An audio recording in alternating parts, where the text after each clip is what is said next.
गए हैं। जो आंकड़े सामने आए हैं उसके मुताबिक आप देख सकते हैं क्वार्टर 4 में जीडीपी ग्रोथ 7.4% रहा है। हालांकि अनुमान जो था 6.85% का था, तो अनुमान से बेहतर क्वार्टर 4 जीडीपी ग्रोथ के नंबर्स दिखाई दे रहे हैं। वहीं अगर जीडीपी ग्रोथ ओवरऑल देखें तो 6.2% से बढ़कर ये 7.4% का इसका आंकड़ा सामने आया है, और जो अनुमान लगाया जा रहा था उससे फिलहाल बेहतर ही ये नंबर्स दिखाई दे रहे हैं।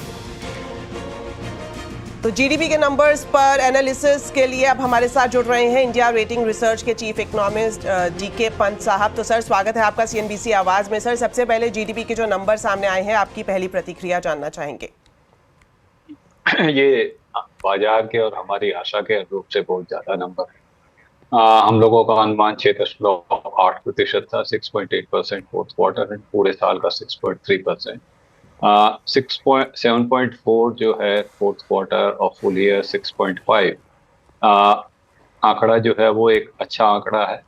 परंतु आगे किस तरह से ये बिहेव करेगा, ये निर्भर करेगा कि जो इंडिविजुअल कंपोनेंट हैं, जैसे आपका प्राइवेट कंजम्पशन किस तरह से ग्रो किया, इन्वेस्टमेंट किस तरह से ग्रो किया। क्योंकि हमें सबसे बड़ी चीज हमें ये देखनी है कि ये आंकड़े हैं हमारे मार्च तक के, और जैसे जैसे आगे 25-26 के आंकड़े आएंगे कि जो रेसिप्रोकल टैरिफ है उसका क्या असर पड़ रहा है, स्पेशली इन्वेस्टमेंट डिमांड पे, और दूसरा आपका एक्सपोर्ट्स ग्रोथ पे, कि कहीं एक्सपोर्ट्स ग्रोथ में अगर एक एक एक सुस्ती नजर आती है तो उसका सीधे सीधे असर जीडीपी ग्रोथ पे पड़ने वाला है। तो अभी आंकड़ों का के हिसाब से नंबर अच्छा है, परंतु किस तरह ये आगे पैन आउट होगा, किस तरह से इंडिविजुअल की कंजम्पशन डिमांड बढ़ी या नहीं बढ़ी, या आपका सेम लेवल पर रही, एग्रीकल्चर ने क्या कैसा परफॉर्म किया, और सबसे बड़ी बात मैन्युफैक्चरिंग किस तरह बिहेव करती है, उस पर ये दारोमदार होगा। बिल्कुल सर, आपने सही कहा कि आगे कितना सस्टेन करती है, कई सारे फैक्टर्स है जिस पर ये निर्भर करेगा। लेकिन अभी जो ये नंबर सामने आया है जीडीपी का, इसके पीछे इंडिकेटर्स कौन से रहे आपके हिसाब से? देखिए, जो प्रिलिमिनरी अगर आप देखें तो इन्वेस्टमेंट में काफी कुछ उछाल देखने को मिला है, जिसको पे जो हमेशा से ही जो फिक्स कैपिटल फॉर्मेशन है उसमें कुछ बढ़ोतरी देखने को मिली है। अब ये जो आंकड़ा है कि आप पिछले 3 क्वार्टर में किस तरह से बिहेव किया, अगर हम देखें तो फिक्स कैपिटल फॉर्मेशन जो जो थी वो आपका बड़ी है। अब उसमें ये निर्भर करेगा कि आगे जो बाकी इंडिकेटर है, क्योंकि देखिए अगर ग्लोबल डिमांड अगर स्लो होती है, अगर ग्लोबल जीडीपी ग्रोथ या ट्रेड ग्रोथ जो है स्लो डाउन होती है क्योंकि रेसिप्रोकल टैरिफ के कारण, तो उसका असर जो डिमांड है, जो हम लोग एक्सपोर्ट कर रहे हैं यहाँ से, उसके ऊपर पड़ेगा। और उसका सीधा सीधा सबसे बड़ा असर जो देखने को मिलेगा वो ये होगा कि इन्वेस्टमेंट डिसीजन जो है वो जो है एक तरह से आप जो है मैन्युफैक्चरर उसको स्लो डाउन मोड पे वो पे चले जाएंगे, और उसका असर जो है किस तरीके से पड़ता है, क्योंकि उसके कारण क्या है कि आपका अगर इन्वेस्टमेंट डिमांड अगर स्लो डाउन हो गया तो आपको जो है वो बाकी चीजों पे असर देखने को मिलेगा। अब जैसे वे देख रहे हैं कि अगर हम फुल ईयर का नंबर देखें तो प्राइवेट फाइनल कंजम्पशन एक्सपेंडिचर जो आप लोग और हम लोग जो कंज्यूम करते हैं, वो पिछले साल जो है 56.1% था, जो बढ़ के 56.5% हो गया। तो कंजम्पशन पे थोड़ी सी बढ़ोतरी देखने को मिली है। ग्रॉस फिक्स्ड कैपिटल फॉर्मेशन जो इन्वेस्टमेंट का प्रॉक्सी है, उसमें भी कोई 0.2% की बढ़ोतरी देखने को मिली है। परंतु सबसे बड़ा जो इसमें एक असर जो देखने को दिख रहा है कि हमारा जो एक्सपोर्ट्स है वो कोई 10 बेसिस पॉइंट के करीब जीडीपी में उसका कंट्रीब्यूशन कम हो गया, और इंपोर्ट में कंट्रीब्यूशन बहुत ज्यादा कम हुआ है। इंपोर्ट में जो डिफरेंस है वो 2.4% के करीब है। इसका यह असर यह है कि अगर हम देखें तो आपका करंट अकाउंट जो है उसमें आपको एक रिलीफ देखने को मिल रहा है।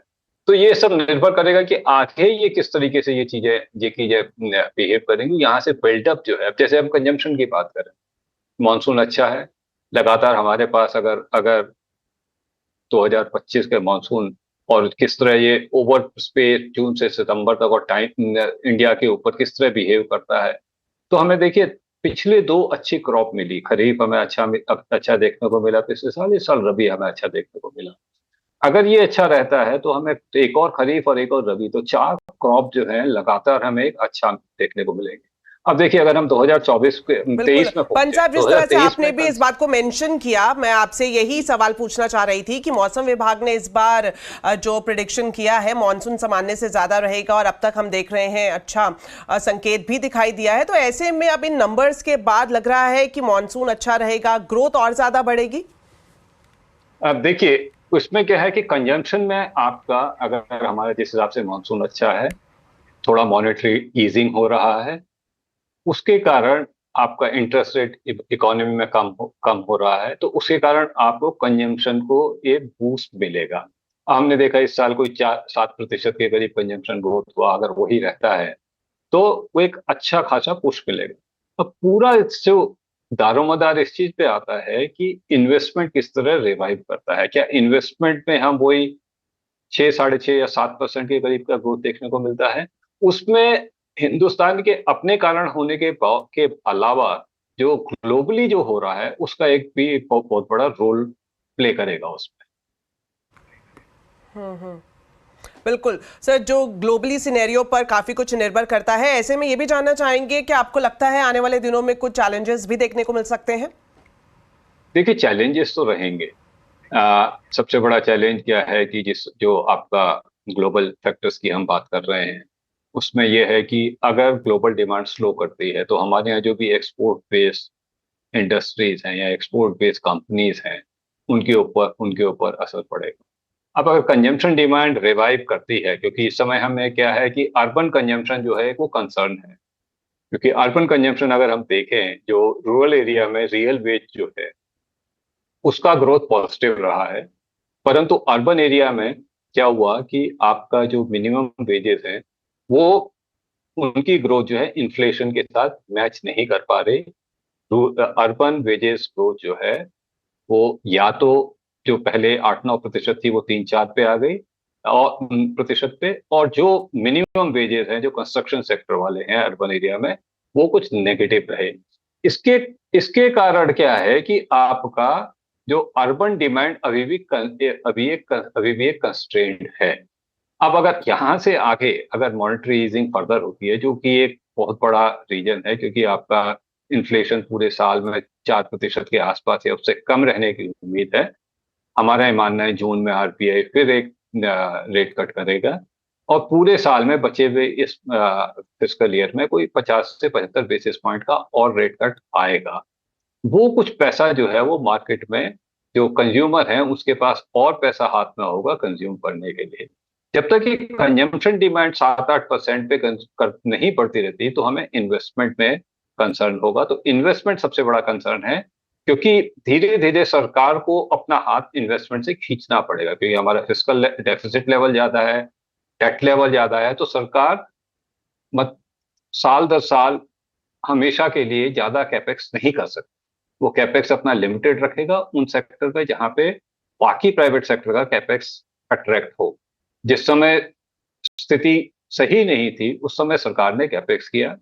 जब तक प्राइवेट सेक्टर कैपेक्स रिवाइव नहीं होता तब तक सस्टेन्ड कैपेक्स रिकवरी और सस्टेन्ड जीडीपी ग्रोथ हमेशा एक बिल्कुल सर, आपने बिल्कुल सही बात मेंशन करी कि ये जो आंकड़ा है जीडीपी का काफी उत्साहित है, लेकिन पूरे साल जो अहम फैक्टर्स हैं जिसकी बातें आपने सामने रखी वो किस तरह से इमर्ज करते हैं, इस पर भी काफी कुछ निर्भर रहेगा। Thank you so much sir हमारे साथ जुड़ने के लिए और जीडीपी के आंकड़ों पर पूरा एनालिसिस करने के लिए।